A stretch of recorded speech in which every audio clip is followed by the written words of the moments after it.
ఈరోజైతే మనం chicken curry చూద్దాము. ఫస్ట్ అయితే ఆయిల్ వేసేసుకోవాలి అండ్ నెక్స్ట్ ఆనియన్స్, పచ్చిమిర్చి వేసుకోవాలి. వేసుకుని బాగా డీప్ ఫ్రై చేసుకోవాలి. బ్రౌనిష్ కలర్ వచ్చే వరకు కూడా మనం బాగా డీప్ ఫ్రై చేసుకోవాలి. అండ్ మనం స్లోలో పెట్టుకోవాలి. అండ్ బాగా డీప్ ఫ్రై చేసుకున్న తర్వాత నెక్స్ట్ వచ్చేసి మనం కొంచెం వాష్ చేసుకున్న చికెన్ ఉంటుంది కదా, అది కూడా దాంట్లో వేసుకోవాలి. తర్వాత పేస్ట్ అయితే అల్లం పేస్ట్, మసాలా పేస్ట్ రెడీ చేసుకుని ఉంచుకుంటే బాగుంటుంది కదా, అందుకని చెప్పి ముందే రెడీ చేసుకోవాలి. అండ్ కొంచెం పసుపు వేసుకోవాలి తగినంత, ఎందుకంటే బాగా కుక్ అవ్వాలంటే ఫస్ట్ పసుపు వేయాలి కదా.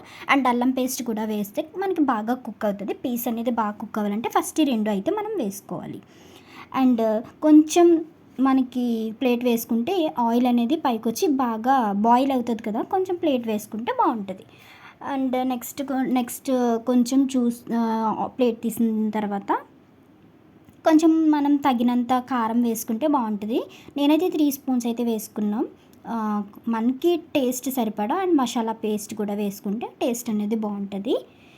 కొంచెం గరం మసాలా అండ్ చికెన్ మసాలా వేసుకుంటే స్పైసీ లవర్స్కి బాగా నచ్చుతుంది కదా, మరి కారంగా ఉంటే తింటారు కాబట్టి అందుకని చెప్పి మనకి కొంచెం స్పైసీకి తగ్గట్టుగా వేసుకోవాలి. అలా అని బాగా ఎక్కువ వేసుకున్నా కూడా మనం తినలేం కదా, కొంచెం టేస్ట్కి సరిపడగా వేసుకుంటే బాగుంటుంది.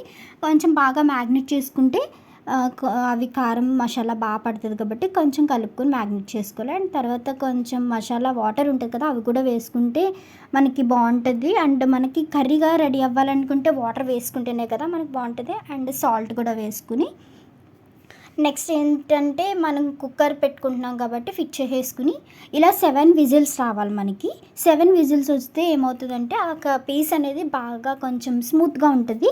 7 విజిల్స్ వచ్చే వరకు కూడా ఉంచుకోవాలి. అండ్ నెక్స్ట్ తీసిన తర్వాత ఆయిల్ అనేది పైకి తేలితే మనకి కర్రీ అనేది రెడీ అయిపోయినట్టే. కొంచెం కొత్తిమీరతో గార్నిష్ చేసుకుంటే ఇంకా ఫ్లేవర్ కూడా బాగుంటుంది కాబట్టి కొత్తిమీరతో గార్నిష్ చేసుకోవచ్చు. చూసారా, మాకైతే చాలా బాగా వచ్చింది అండ్ చాలా టేస్ట్ కూడా చాలా బాగుంది.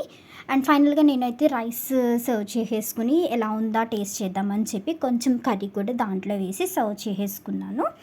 అండ్ నెక్స్ట్ కొంచెం నిమ్మరసం కూడా దాని మీద పిండుకుని టేస్ట్ అయితే చేశాను. చాలా బాగుంది. మీరు కూడా ట్రై చేయండి.